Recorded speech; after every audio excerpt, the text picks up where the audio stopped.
So today, I want to just let something out that lives inside of me, and I want you to experience it too. One of the stats and things that I think about, honestly, probably almost a weekly basis, is something that actually comes out of the Surgeon General of the United States. The guy that said smoking's bad for your health, that advocates for good health across the board in all of what it means to live in our beautiful, glorious country, that the Surgeon General has many times over recent years commented that the greatest epidemic and thing that we are facing is an epidemic of loneliness. That whatever your stripe and context or color, background, however you got here, that our experience as people who live in the United States of America is that we are more isolated, alone, stagnated, and stalled than what we've ever been in previous generations. And I think about that all the time, right? I think about the impact it has on me as we grow and feel tensions around work and career and friends and family. I see it in my spouse, and I see it as I watch my kids grow and become who they're supposed to be. And to be honest, I see it in churches too and how we function.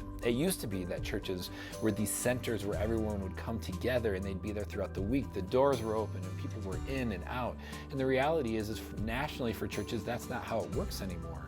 The people who did that are now on travel sports teams or involved in other things throughout their community, all of which are great, but all of which pull us to these individual little clusters where we go to our own niches and specialities and we just invest deeply into these few things that we share in very little in common with someone else.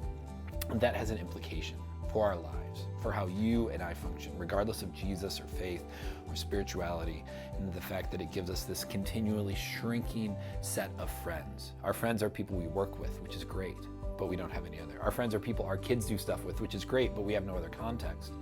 And I think about our lack of growing connection that has only gotten worse over the last 30 years. And I think about what then is the call for churches to respond in the midst of that. And the reality is the call that's before you and I is to help make friends with one another. One of the quickest indications to tell if someone is going to stay or leave a church is really a simple question. If you were to ask them, do you have friends at church? And if the answer is yes, they tend to stay. And if the answer is no, it's a much more dicey proposition. And so that's why we as a community are trying to roll out and engage with this thing that we're calling community groups. The idea is that you get together with a group of friends or people that will become friends. You study some things, but it doesn't involve outside reading, and you find ways to build bridges of connection to one another where your life can overlap with theirs, where you know them and they know you, where you engage with one another and care for one another and just function in the way that it means to live in community together in a world that is increasingly fragmented and isolated. This isn't some new program that we're going to do, though it's got some parts of that. This is what it means for us to live as a faithful Christian, as someone who's trying to follow the ways of Jesus. Friends, it is frankly impossible to follow Christ on your own. And that doesn't mean that you just go to this big public gathering, but if your life is entirely individualized, you cannot live into what it means to follow Christ. Because what that means is that you are accessible and accountable to one another as we grow together.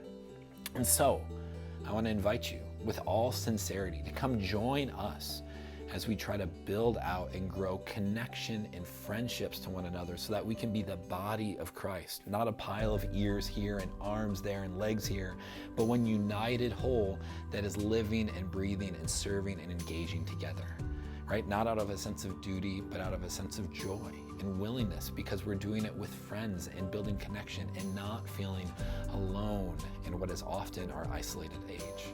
If you have questions, you can contact me or anyone on our staff.